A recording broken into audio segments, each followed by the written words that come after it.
Hello friends, भूतिया मंजर पर आपका स्वागत है। आज हम आपके लिए एक खौफनाक भूतिया कहानी लाए हैं जिसे सुनकर आपका रूह कांप उठेगा। तो हेडफोन्स लगा लीजिए और सुनते हैं आज की कहानी। शाम के 7 बजे थे। आकाश में काले काले बादल छाए हुए थे। मानसून की पहली बारिश होने वाली थी। अमन अपनी बाइक पर सवार होकर कोचिंग क्लास की ओर जा रहा था। उसकी 12वीं कक्षा की परीक्षाएं नजदीक थीं और वह अपनी तैयारी को अंतिम रूप दे रहा था। जैसे जैसे वह शहर के पुराने हिस्से में प्रवेश करता गया, उसे एहसास हुआ कि सड़कें खाली होती जा रही थीं। लोग बारिश से बचने के लिए अपने घरों में दुबक गए थे। अमन ने अपनी बाइक की गति बढ़ा दी। वह नहीं चाहता था कि बारिश में भीग जाए। कोचिंग सेंटर एक पुरानी जर्जर इमारत में था। कहा जाता था कि यह इमारत अंग्रेजों के जमाने की थी। अमन को हमेशा इस जगह से एक अजीब सा डर लगता था, खासकर जब वह रात में अकेला आता था। जैसे ही अमन ने अपनी बाइक पार्क की, आसमान गरज उठा और बारिश शुरू हो गई। वह जल्दी से इमारत के अंदर भागा। अंदर का माहौल सुनसान था। आमतौर पर इस समय कई छात्र यहां पढ़ाई करते थे, लेकिन आज कोई नहीं दिख रहा था। अमन ने सोचा, शायद बारिश की वजह से कोई नहीं आया होगा। उसने अपना मोबाइल निकाला और देखा कि नेटवर्क नहीं था। अरे यार, यहां तो हमेशा नेटवर्क की समस्या रहती है, उसने मन ही मन सोचा। वह सीढ़ियां चढ़कर दूसरी मंजिल पर पहुंचा जहां उसकी क्लास होती थी। कमरे का दरवाजा खुला था, लेकिन अंदर अंधेरा था। अमन ने लाइट का स्विच दबाया, लेकिन कुछ नहीं हुआ। लगता है बिजली चली गई है, उसने सोचा। उसने अपने फोन की टॉर्च जलाई और कमरे में प्रवेश किया। अचानक उसे पीछे से किसी के सांस लेने की आवाज सुनाई दी। अमन का दिल जोर से धड़कने लगा। उसने धीरे से मुड़कर देखा, लेकिन वहां कोई नहीं था। शायद मेरा वहम होगा, उसने खुद को समझाया, लेकिन फिर भी उसके मन में एक अजीब सी घबराहट थी। अमन ने अपनी किताबें निकाली और पढ़ने लगा। बाहर बारिश तेज होती जा रही थी, बिजली कड़क रही थी और आसमान गरज रहा था। अमन को लगा जैसे कोई खिड़की पर दस्तक दे रहा हो। उसने मुड़कर देखा, लेकिन वहां सिर्फ बारिश की बूंदें थीं जो शीशे पर टकरा रही थीं। अचानक कमरे का दरवाजा बंद हो गया। अमन चौंक गया। उसने उठकर दरवाजा खोलने की कोशिश की, लेकिन वह नहीं खुल रहा था। अब उसे सच में डर लगने लगा था। कोई है? उसने आवाज लगाई, लेकिन कोई जवाब नहीं आया। तभी उसे महसूस हुआ कि कमरे का तापमान अचानक गिर गया था। उसके शरीर पर कांटे खड़े हो गए। उसने अपने चारों ओर देखा और उसकी नजर कमरे के कोने में पड़ी। वहां अंधेरे में एक आकृति खड़ी थी। अमन की सांस रुक गई। वह आकृति धीरे धीरे उसकी ओर बढ़ने लगी। अमन की आंखें फटी की फटी रह गईं। वह आकृति एक लड़की की थी, लेकिन कुछ अलग थी। उसके बाल लंबे और बिखरे हुए थे, चेहरा पीला और आंखें खोखली। वह लड़की उसकी ओर बढ़ रही थी, लेकिन उसके पैर जमीन को छू नहीं रहे थे। अमन की चीख निकलने ही वाली थी कि अचानक बिजली चमकी और कमरा रोशनी से भर गया। जब उसने फिर से देखा तो वह आकृति गायब हो चुकी थी। अमन का दिल जोर जोर से धड़क रहा था। उसने अपने माथे पर हाथ फेरा और महसूस किया कि वह पसीने से तरबतर था। यह क्या था? उसने खुद से पूछा। उसे यकीन नहीं हो रहा था कि उसने अभी क्या देखा। तभी उसे याद आया कि दरवाजा बंद हो गया था। उसने फिर से खोलने की कोशिश की और इस बार वह आसानी से खुल गया। अमन ने राहत की सांस ली। उसने सोचा कि शायद यह सब उसके डर और थकान का नतीजा था, लेकिन फिर भी वह वहां और नहीं रुकना चाहता था। उसने अपना सामान समेटा और जाने की तैयारी करने लगा, लेकिन जैसे ही वह दरवाजे की ओर बढ़ा, उसे फिर से वही ठंडी हवा महसूस हुई। उसके कान में एक धीमी आवाज गूंजी, मत जाओ। अमन का खून जम गया। वह मुड़ा और देखा कि वही लड़की फिर से वहां खड़ी थी, इस बार बिल्कुल उसके सामने। उसकी आंखों से खून बह रहा था और उसके होंठ हिल रहे थे, जैसे वह कुछ कहना चाह रही हो। अमन चीखते हुए कमरे से बाहर भागा। वह सीढ़ियों से नीचे की ओर दौड़ा, लेकिन जैसे जैसे वह नीचे उतरता गया, उसे लगा कि सीढ़ियां कभी खत्म नहीं हो रही थीं। वह भागता रहा, लेकिन नीचे की मंजिल नहीं आ रही थी। अचानक उसका पैर फिसला और वह गिर गया। जब उसने अपनी आंखें खोली तो वह फिर से उसी कमरे में था जहां से वह भागा था, और उसके सामने वही लड़की खड़ी थी, इस बार मुस्कुराते हुए। तुम भाग नहीं सकते, लड़की ने कहा। उसकी आवाज में दर्द और गुस्सा था। तुम सब एक जैसे हो। तुमने मुझे मरने दिया और अब तुम्हें इसकी कीमत चुकानी होगी। अमन समझ नहीं पा रहा था कि यह सब क्या हो रहा है। मैं कौन हूं? तुम क्या कह रही हो? उसने हकलाते हुए पूछा। लड़की ने उसकी ओर देखा। उसकी आंखों में अब दया का भाव था। तुम नहीं जानते, तुम वही हो जो मुझे बचा सकता था, लेकिन तुमने ऐसा नहीं किया। अमन को कुछ याद आने लगा। एक पुरानी घटना जिसे उसने अपने दिमाग के किसी कोने में छिपा दिया था। 3 साल पहले इसी कोचिंग सेंटर में अमन की आंखों के सामने दृश्य घूमने लगे। वह 3 साल पहले का दिन था। वह नया नया इस कोचिंग सेंटर में आया था। उस दिन भी बारिश हो रही थी। उसने एक लड़की को देखा था जो अकेली और परेशान लग रही थी। वह रो रही थी और किसी से मदद मांग रही थी, लेकिन अमन ने उसकी ओर ध्यान नहीं दिया था।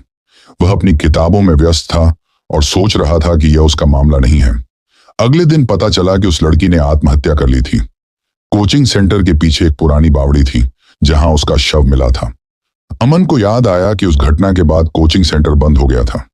कुछ महीनों बाद जब यह फिर से खुला तो सब कुछ सामान्य लग रहा था, लेकिन कभी कभी छात्र अजीब बातें करते थे।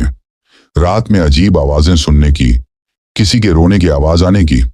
अमन ने हमेशा इन बातों को अफवाह मानकर नजरअंदाज कर दिया था, लेकिन वह लड़की अब भी उसके सामने खड़ी थी। उसकी आंखों में दर्द और गुस्सा था। तुम मुझे बचा सकते थे, उसने कहा। अगर तुमने मेरी मदद की होती तो शायद मैं आज जिंदा होती। अमन की आंखों में आंसू आ गए। मुझे माफ कर दो, उसने कहा। मैं नहीं जानता था, मैं बहुत स्वार्थी था। लड़की ने उसकी ओर देखा। माफी से कुछ नहीं बदलेगा, लेकिन तुम अभी भी कुछ कर सकते हो। क्या? अमन ने पूछा। मैं कुछ भी करने को तैयार हूं, लड़की ने कहा। मेरी कहानी बताओ, सबको बताओ कि कैसे एक छोटी सी मदद किसी की जान बचा सकती है, ताकि कोई और मेरी तरह अकेला और निराश न महसूस करे। अमन ने सिर हिलाया। मैं वादा करता हूं, उसने कहा। मैं तुम्हारी कहानी सबको बताऊंगा।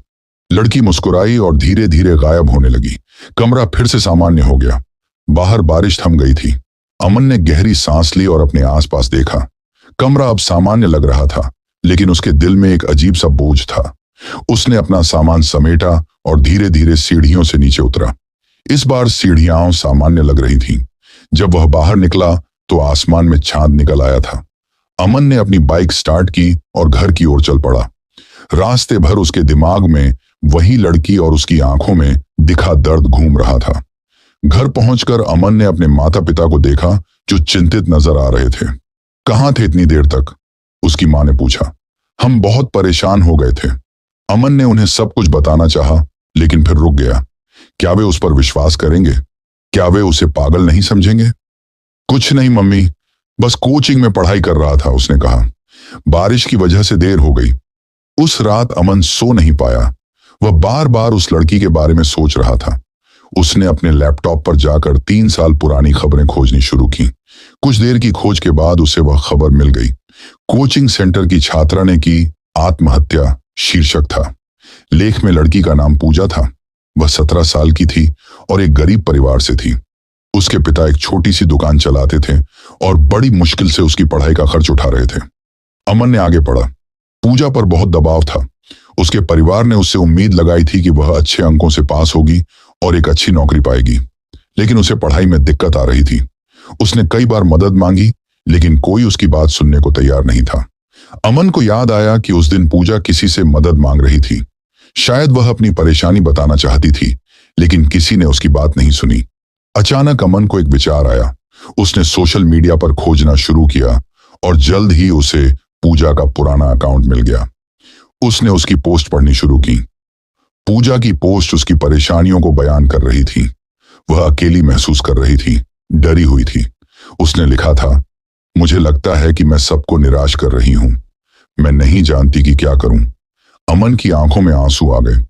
अगर उस दिन किसी ने पूजा की बात सुन ली होती तो शायद यह सब न होता। उसने अपना लैपटॉप बंद किया और खिड़की के पास जाकर बाहर देखा। रात के अंधेरे में शहर सो रहा था।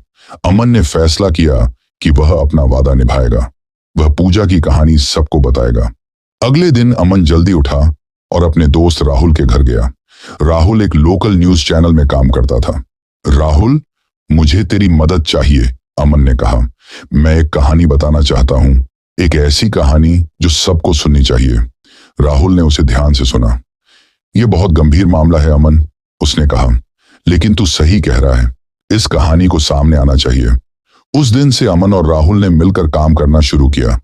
उन्होंने पूजा के परिवार से बात की, उसके दोस्तों से मिले और कोचिंग सेंटर के बारे में जानकारी इकट्ठा की। धीरे धीरे पूजा की कहानी आकार लेने लगी।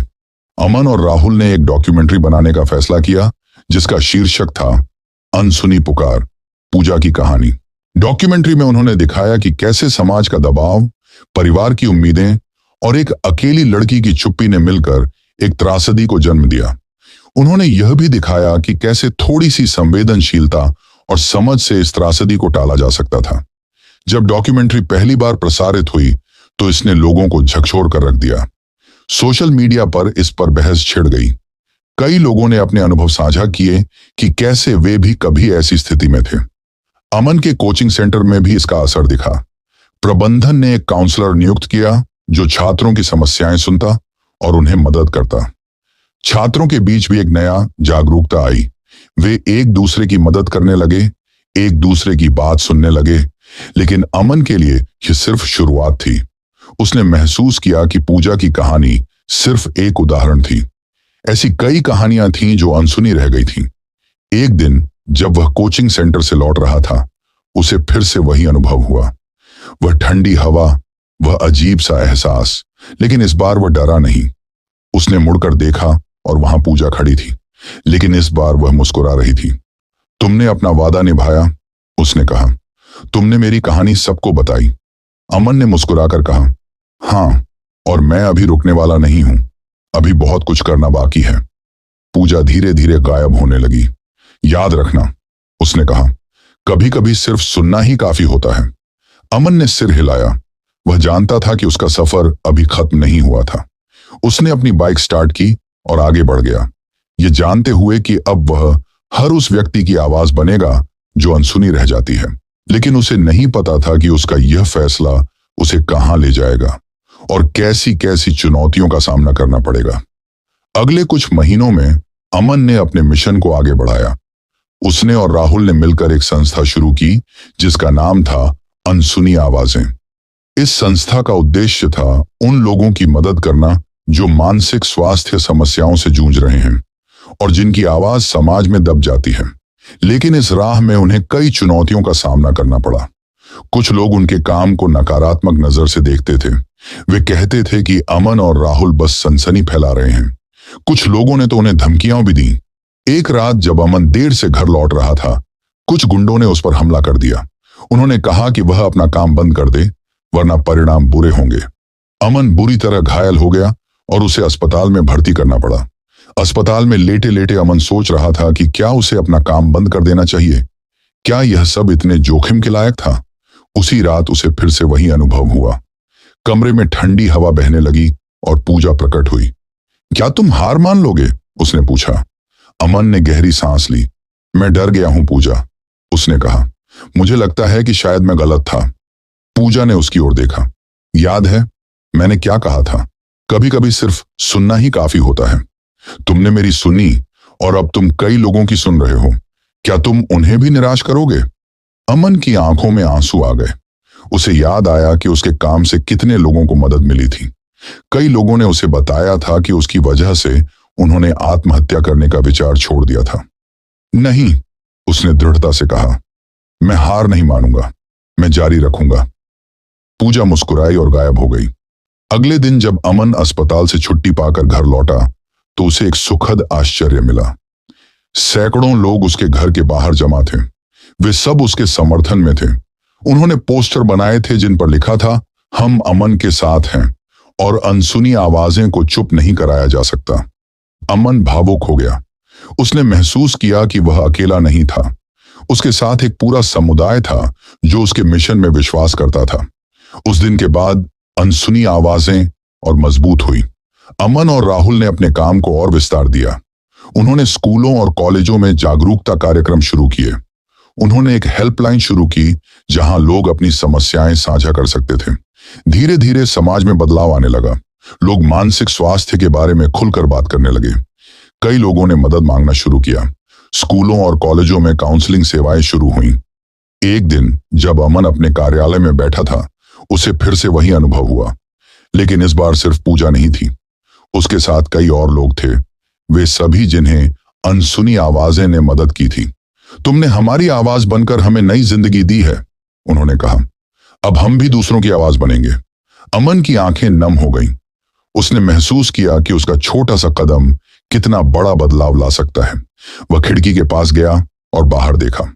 शहर में एक नई ऊर्जा थी, एक नई उम्मीद थी। उसने गहरी सांस ली और मुस्कुराया।